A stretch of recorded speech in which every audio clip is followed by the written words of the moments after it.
I always thought that it would be great to be able to shoot footage in an urban environment with a drone flying very low,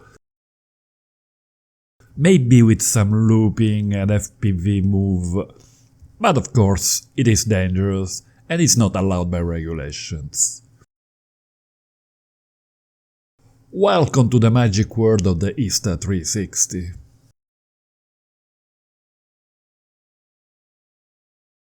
In this video I will show you what I like to call my walking drone.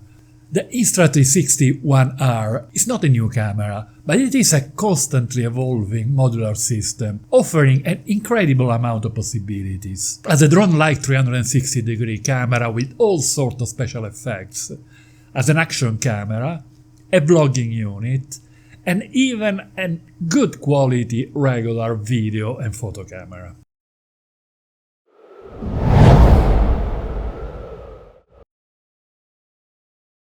The 1R is made of three main units: the battery at the bottom, the touchscreen with the different menus for the basic settings, and the lens that can be swapped. There is also a cage for tightening the elements together, with an attachment at the bottom to fit the selfie stick and compatible with all the accessories available for the GoPro and other action cameras. There is the possibility of purchasing a more powerful battery with a built-in attachment, in which case the cage is only needed for waterproofing.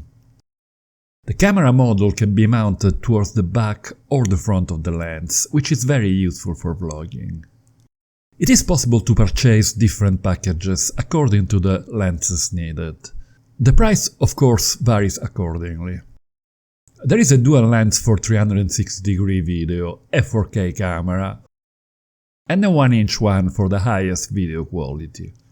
You will find all info about prices and all the specs in the description below. Due to modular approach, there could be new models coming up in the future, and it will be possible to simply purchase the model to update without having to buy a new camera system, which is of course much cheaper. Even if something breaks down, it is always possible to purchase just the individual model. The Insta360 1R is supplied with excellent software, both for smartphone or tablets and for desktop.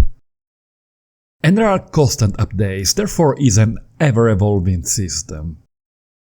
There is also an app working as an add to Premiere Pro.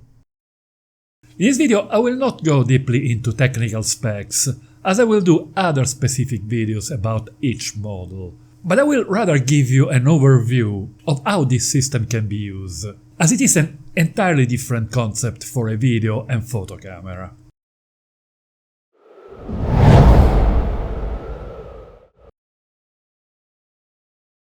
With a 360-degree camera, we enter a world of endless creativity. The dual-lens module of the 1R is almost the same as the standalone Insta360 X2, but in a modular system. I never shoot footage or take photos in the middle of a sunny day.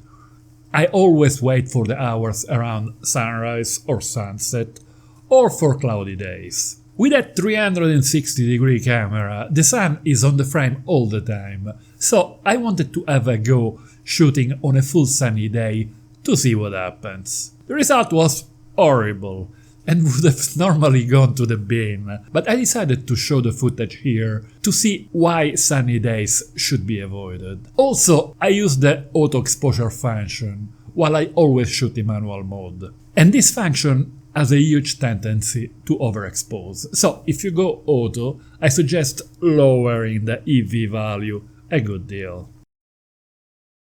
There is no need to frame the shots, as the camera will take the entire surrounding scene at 360 degrees.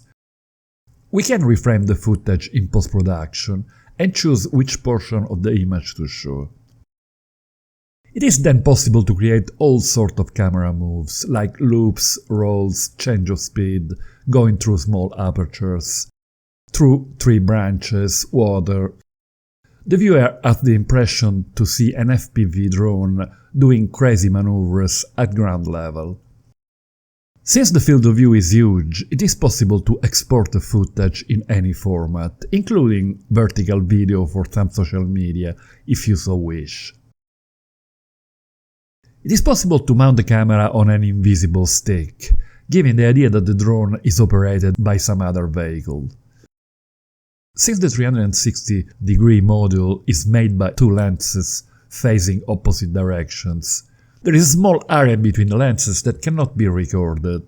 The software will then extrapolate pixels from the surrounding area to do the stitching and cover the small portion of the image. This is why the stick becomes invisible. In my opinion, this is the future of action cameras, as using 360 degrees view allows moving seamlessly to different views, adding a lot of interest to the action. The only limitation is the resolution. The dual-lens model is able to shoot footage at 5.7K, but since we will be using in most cases only a portion of the scene, thus zooming very deeply, there will be a big loss of resolution. The final result will be in most cases around 1080 resolution, which is still fine for some users, but an increase in resolution will certainly improve the enormous possibility offered by 360-degree video. Probably at some stage there will be a new module offering higher resolution. There is already a dual front-facing module planned. I will certainly do several specific videos about filming in 360 degree with the Insta360 1R, as the possibilities are really endless. Let me know in the comment below if you're interested. It is also possible to take very interesting 360 degree photos for virtual tours or tiny planet, and very creative time-lapse with plenty of reframing options.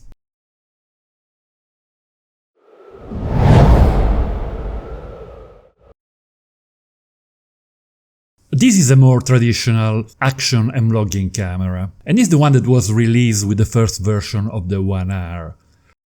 After a few months, Insta360 released the 1-inch module, offering better capabilities. This 4K module was sort of relegated to the background, but this is still a decent action camera and is also very suitable for vlogging or close-up videos, as it can focus much closer than the 1-inch model. When it is bought together with other models, it costs less than $50 of euros, so it is a must-buy for vloggers and can also be good for users who are mostly interested in a 360-degree module, want a decent action camera for an incredibly affordable price. If needed, it will be possible to purchase the 1-inch model later on without having to upgrade the entire system. It can shoot 4K video up to 60 frames per second and photos at 12 megapixels.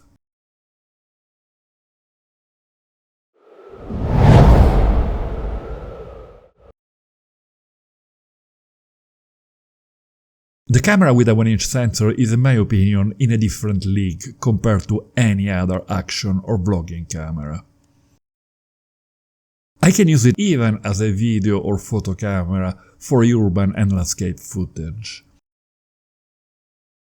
It is obviously not comparable to a full-frame DSLR or mirrorless, but the detail and HDR performance are excellent. And even in low-light situations, it can be considered acceptable, while any other action camera falls completely apart in low light. In the past, when traveling, this is what I used to carry, besides a couple of drones. And this is all I need now. It makes a huge difference, especially in urban environments. It can take photos at 19 megapixels with the usual features like HDR and hyperlapse.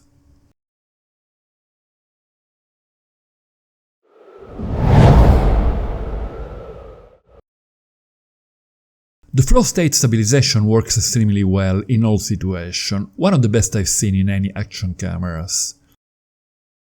As we saw earlier with the dual-lens 360-degree mode, it is possible to do all sorts of reframing, distortion, change of speed and special effects in post-production. But we also have an excellent degree of flexibility with the 4K and the 1-inch modules. There are several field of view options: ultra-wide, wide, linear and narrow. We have the choice of changing this option after shooting in post-production in front of our computer, if we prefer a different format. This is a huge plus compared to the GoPro or other action cameras, where the field of view option is baked in at the moment of shooting and cannot be modified. I have to stress the excellent quality of the editing app, powerful and very user-friendly, with an array of excellent special effects in both versions, the one for mobile devices and the desktop one. There is obviously no time to analyze them in depth now, they deserve at least one dedicated video. I have to underline the excellent quality of the editing app, powerful and very user-friendly, with an array of special effects in both versions, the one for mobile devices and the desktop one. There is no time to analyze them now, they deserve at least one dedicated video. Let me know if you're interested in new videos covering specific aspects of this camera. I will add a link to a Canon video about the Insta360 One R here. Don't forget to hit the like button if you enjoy this video.